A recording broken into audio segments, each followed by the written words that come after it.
This is the tale of Cindy, a woman whose secret envy turned into a cruel obsession. She loved a man named Theo, but he chose her sister, Linda. When tragedy strikes, Cindy sees her chance. She steps into the home of the man she desired, but when she couldn't have a child, her focus turns to the innocent girl in the house, Linda's daughter. Watch as jealousy destroys a family and turns a sweet, 7-year-old child into the slave in my kitchen. It was Linda's wedding day and Cindy wore a beautiful dress, but her heart was heavy. She stood at the reception and watched her sister, Linda, dance happily with Theo. Theo was the man Cindy had secretly loved for a long time. Now, he was Linda's husband. A sharp, ugly feeling twisted in Cindy's stomach. She watched with hurt in her heart as they tied the knot. 1 year later, Theo and Linda's home was full of joy. Linda gave birth to a beautiful baby girl and Cindy visited them in the hospital. She smiled, but inside, she felt a burning jealousy. "Mom is gone, and you need help," Cindy told Linda. "Let me stay with you for a while. I can help with the baby." Linda looked happy, she needed the help. Theo thanked Cindy warmly. Cindy smiled sweetly, but her real reason for staying was to be close to Theo. Cindy often spent time in the kitchen when Theo came home from work. She would wear clothes that showed too much skin. She would stand very close to him when serving dinner. Theo felt uncomfortable. He was a good man and loved his wife. He always politely refused her closeness and walked away. Cindy felt angry and frustrated that he wasn't looking at her direction. 3 months passed. Linda was stronger now. "Cindy, you've been a great help," Linda said gently, "but don't you think it's time for you to go back home?" Cindy quickly put on a sad face. "Please, Linda," she begged, "just a little longer. I really enjoy helping with the baby." Linda was kind and agreed. Cindy smiled. A dangerous plan forming in her mind. After Cindy stayed longer, strange things began to happen. Linda, who was strong and healthy, started feeling very weak. She lost weight quickly, she coughed a lot and couldn't keep food down.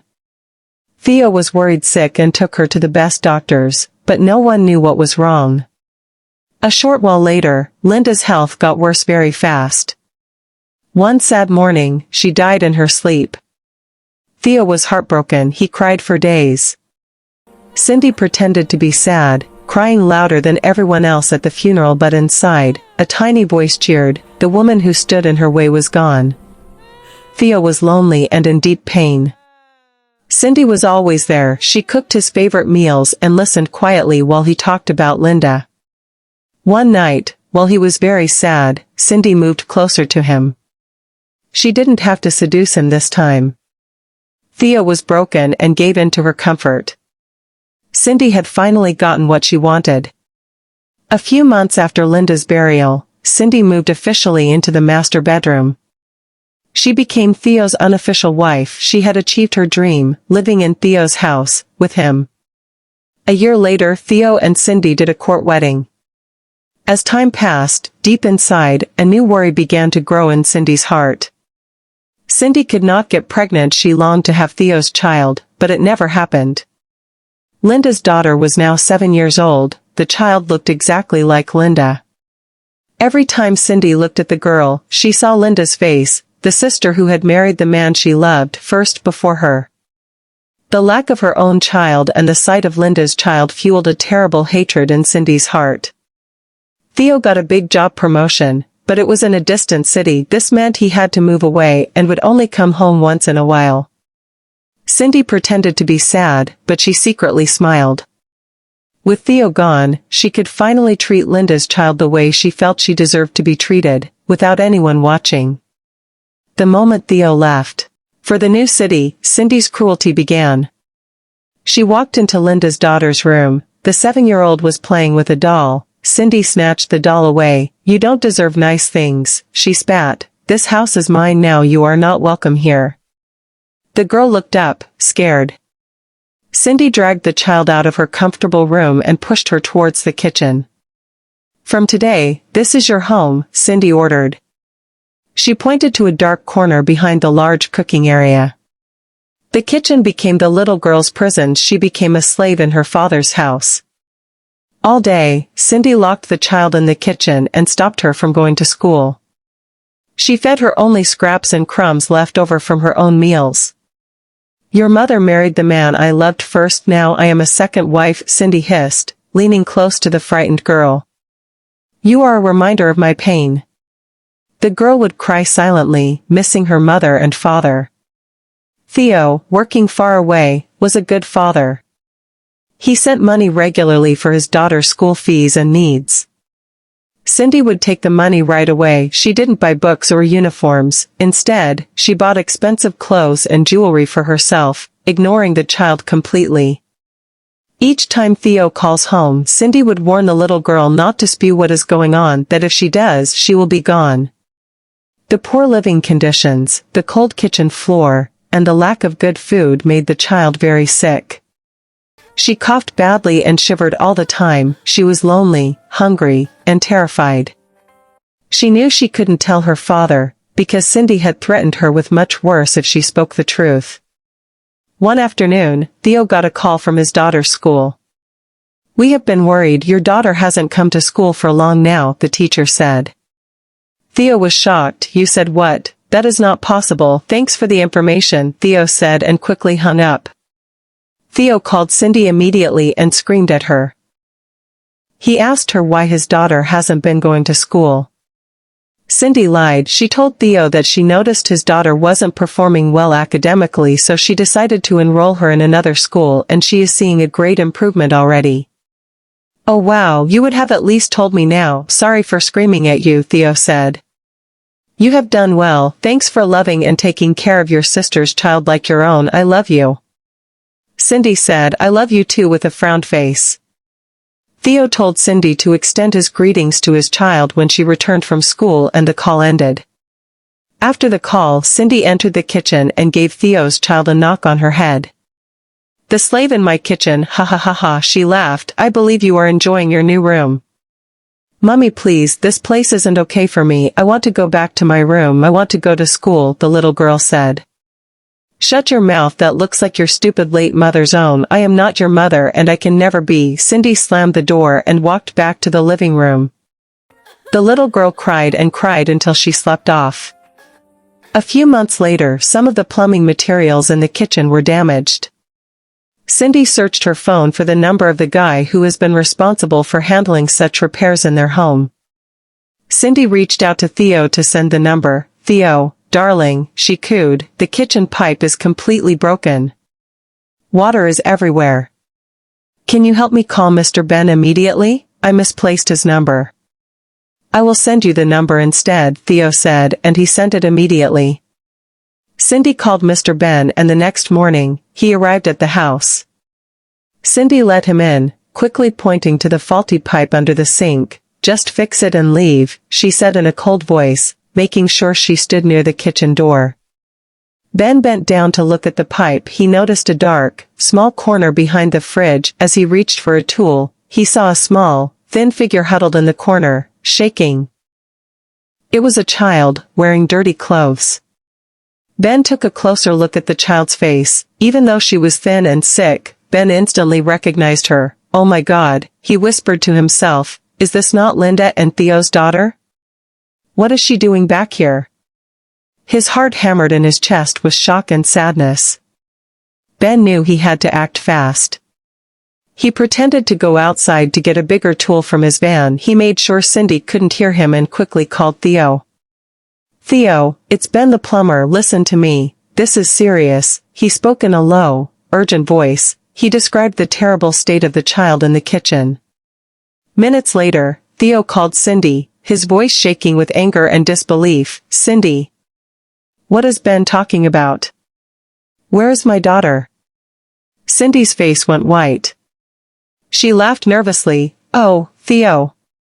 That plumber is crazy. The child is perfectly fine. She's sleeping in her room." Cindy was furious that the plumber had ruined everything. She walked quickly back to the kitchen and pointed a finger at Ben. "Your job is done.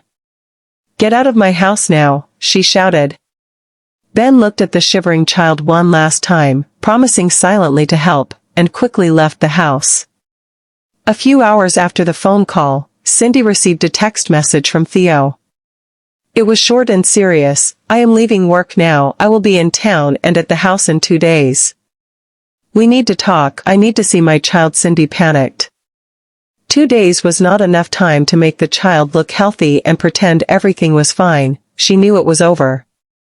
Cindy looked at the sickly, weak child. If Theo saw the girl, her game was over, and she would be in serious trouble. Cindy made a swift, cruel decision. She quickly packed a small bag. She grabbed the child, threw a shawl around her, and quietly slipped out of the house. She ran away from the city. 2 days later, Theo arrived at his house. The lights were off. The house was completely silent.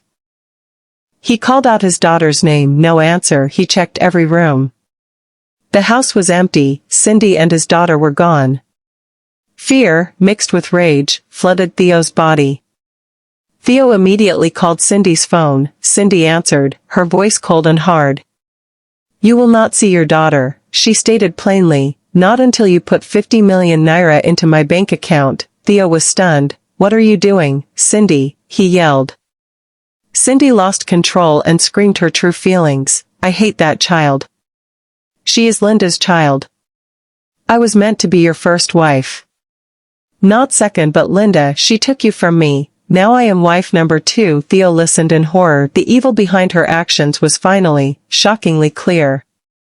Theo pleaded desperately for his daughter's safety, but Cindy hung up, refusing to talk until she got the money. Days went by. Theo was struggling to find help, unsure what to do. Then, a miracle happened. A person who worked near Theo's former office saw Cindy and the child in a different, small town. He recognized Theo's wife, Cindy, and his daughter, the daughter looking weak and frail. He immediately contacted Theo, and hope surged through Theo's heart. The person who saw Cindy stayed hidden and watched her as instructed by Theo. He gave Theo the exact location. Theo quickly contacted the police. They tracked Cindy down to a small, hidden compound. The police moved quickly. They found Cindy, scared and angry, with the weak, sick child close by. They arrested Cindy and took the child safely away. Theo immediately rushed his daughter to a big hospital. She was very thin and weak. The doctor worked hard to make her well again. Theo sat by her bedside, holding her hand, his heart full of guilt and love. He promised her he would never leave her again. As she slowly recovered, the 7-year-old child felt safe enough to tell the truth. She told her father everything, how Cindy locked her in the kitchen, fed her crumbs, used the school money and stopped her from going to school, and often threatened her. "She said she would punish me if I told you," the child whispered, tears in her eyes. Theo listened, his face twisted with pain. Once the child was completely healthy, Theo made a big decision. He took his daughter to the distant city where he worked. He rented a more beautiful and spacious apartment, hired a kind nanny, and focused entirely on being a loving father. He enrolled his daughter in a good school, and her laughter slowly returned to her life. Cindy was released from custody but faced a different, more serious punishment. Everyone who knew her story, family, friends, and neighbors, turned away from her. People mocked her openly and refused to talk to her. She became isolated, a complete outsider. She felt deep shame and sadness, falling into a terrible depression. Cindy tried every way she could to reach Theo, sending messages and calling, begging for forgiveness and a second chance. Theo blocked her calls and never replied. He focused only on his daughter. Cindy was left completely alone with her regret, realizing that her jealousy had cost her everything. The woman who wanted it all ended up with nothing. And that brings us to the end of The Slave in My Kitchen. Cindy achieved what she always wanted, to be in Theo's house. But driven by her jealousy and bitterness, she committed a terrible cruelty against an innocent child. In the end, her wickedness cost her everything, her family, her friends, and her peace. This story teaches us a harsh lesson: jealousy is a poison. It doesn't just hurt the person you hate, it eventually destroys you, the one holding it. What did you think of Cindy's fate? Did she get what she deserved? Let me know in the comments below. I want to read all your thoughts and feelings about this story. Before you go, hit the like button. Subscribe to my channel and turn on notifications so you don't miss the next powerful story. Share this story with someone who needs to hear this story's warning. Thank you for watching, and I will see you in the next video.